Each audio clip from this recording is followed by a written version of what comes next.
রবিবারের সকাল মানেই স্পেশাল কিছু খাওয়া, স্পেশাল কিছু আয়োজন। কিন্তু আমার রবিবারের সকালটা একটু অন্যরকম কাটে। কেন জানো? কারণ শনি রবিবার মানেই আমার একটু বেশি করে ঘুমানোর দিন। আমি একটু দেরি করেই ঘুম থেকে উঠি। তো কি রান্না করব সকালে চটজলদি সেটাই আমি চিন্তা করি। অত সময় থাকে না। ঘুম থেকে উঠেই তো ছোট্ট বেবি আছে, ওকে তো খাবার দিতে হবে। তো তাড়াতাড়ি করে ব্রেডটাকে সেঁকে নিয়ে একটু মাখন লাগিয়ে সঙ্গে একটু মধু দিয়ে ওকে ওর খাবারটা রেডি করে আমি আগে সবার প্রথমে আমি আমার ছেলেটাকে খাবারটা দিয়ে আসি। আজ সকালে আমার ব্রেকফাস্টটা তাই ছিল। এই ঠান্ডা গরম ওয়েদারে আমার হালকা হালকা কাশি হয়েছে, তাতে গলাটা একটু বসে বসে গেছে। কি করা যাবে, ভয়েস দিতে অসুবিধা হচ্ছে, কিচ্ছু করার নেই, একটু অ্যাডজাস্ট করে নিও তোমরা। আমার ছেলের খাবার রেডি করে নিলাম, তো এখন গিয়ে আমি ওকে খাবারটা দিয়ে আসছি।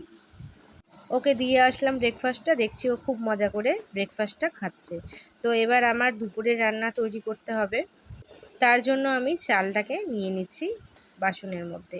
তো আমাদের এখানে আমি সবসময় ছোটোবেলায় মাকে দেখতাম যে এইভাবেই চাল যখন বের করতো আবার তুলে রাখতো কিছুটা। তা আমিও সেই কাজটাই করলাম। ভাতটা বসিয়ে দিলাম। আজ রবিবার, কিন্তু আমি নিরামিষ খাবো, যেহেতু কালকে শ্রাবণ মাসের আবার দ্বিতীয় সোমবার পড়বে। তা আমি রোববার থেকে নিরামিষটা খাই। তো এখানে আমি ছোলার ডাল রান্না করব। তার জন্য ডালটা প্রেসারে সেদ্ধ করতে বসিয়ে দিলাম। বাইরে গিয়ে দেখি আবার মুষলধারে বৃষ্টি শুরু হয়ে গেছে। এদিকে বরমাসের সবজি নিয়ে চলে এসেছি। সবজি নিয়ে হাজির।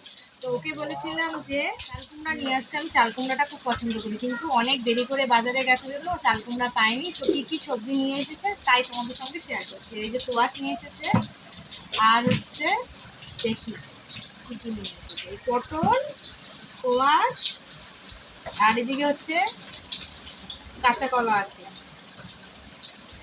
আর এদিকে হচ্ছে ভেন্ডি, অনেকে ঢেঁড়স বলে, অনেকে ভেন্ডি বলে, আর এদিকে নিয়ে এসেছে কাঁচা লঙ্কা। এই ছিল আজকের বাজার। আর আমি আজকে কি সবজি করবো বুঝতে পারছি না। এদিকে আমি আলু নিয়ে রাখবো, আর শশা ছিল, শশাটাকে কেটে নেবো। তা একটা কিছু সবজি বানাবো। সবজিতে তো টমেটো দিতেই হবে, তো দুটো টমেটো নিয়ে এসেছি। এখন দেখি কি সবজি তো নিয়ে বসেছিলাম অনেকগুলোই। তো বরমশাই বললো যে কাঁচা কলার তরকারি খাবে, আর আমি কাঁচা কলার তরকারিতে আলু ব্যবহার করি না। আলু ছাড়াই আমার কাঁচা কলার তরকারিটা খুব ভালো লাগে, খুব টেস্টি লাগে। একটা কথা আমি শেয়ার করতে চাই।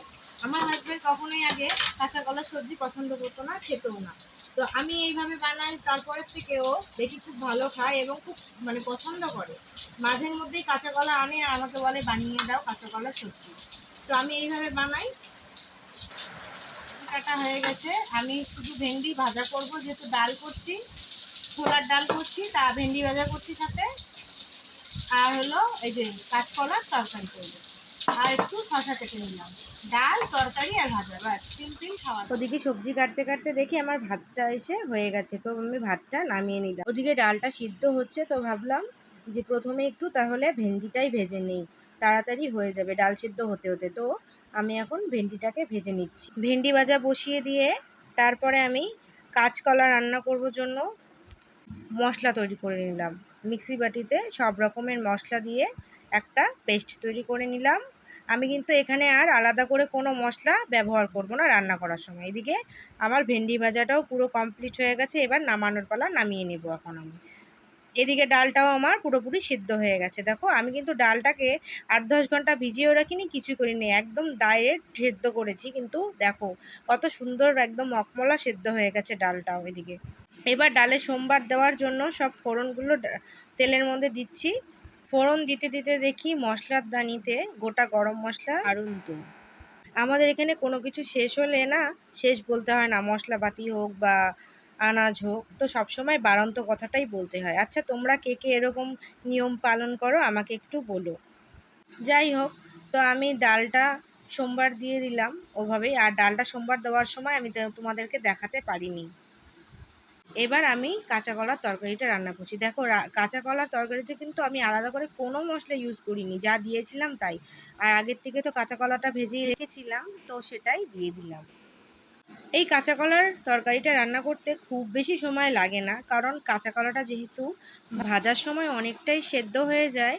তো যখন আমি কষাই মশলার সাথে খুব বেশি সময় লাগে না। জল দেওয়ার পর ওই ঝোলটা ফুটতেই যতটা সময় লাগে, বাস তারপরে এই যে কাঁচা কলাটা সেদ্ধও হয়ে গেল। জলদি কত সুন্দর সেদ্ধ হলো, বেশিক্ষণ সময় লাগে না। তো আমার কাঁচা কলার তরকারিটা কমপ্লিট। এই আজকের আমার মেনু এই ছিল। এই দিয়েই আজকে দুপুরে ভাত খাওয়া।